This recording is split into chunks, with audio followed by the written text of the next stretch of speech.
Hey, Daniel, one thing I think that is going to be critical, this is Glenn talking, is where we're heading with everything. So this election cycle was pretty fascinating because you've got legalization in a number of other states.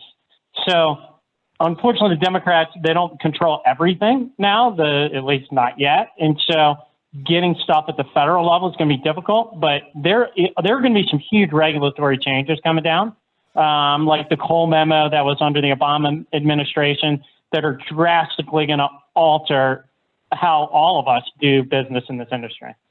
I'm going to talk kind of some of the pitfalls that I've seen with some of these grow operations, and there are going to be some people that are going to, I mean, no nice way to put it, they're going to absolutely lose their ass in this industry over the next 6 months to a year, just because of the changes, corporatization, everything else, and they're in the wrong properties. You know, oftentimes one of the things that I run into is that, you know, you get these blanket collateral pledges, and that's not always workable in the cannabis environment because you can't pledge your license. So those are that's one of the things I have to work around. The other thing that Dan mentioned is, you know, I often get asked to write opinion letters, which, you know, is not unusual in the context of a loan.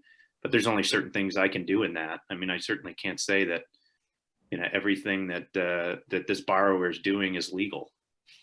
You know, the assessor's office likes to treat everything. You know, they chase the sales, at least in Colorado, and so we need to get away from chasing sales and get into the the fundamentals of why cannabis-related real estate is different. So, you know, I think as Glenn was saying earlier, with some of the changes that may be coming up, maybe that is going to be less risky, and that's going to change the values. But at the current time, you know, that risk is pretty high. It's just seeing transactions with 11 to 13%, sometimes 15% cap rates. You know, that's not normal for the assessor's office to consider.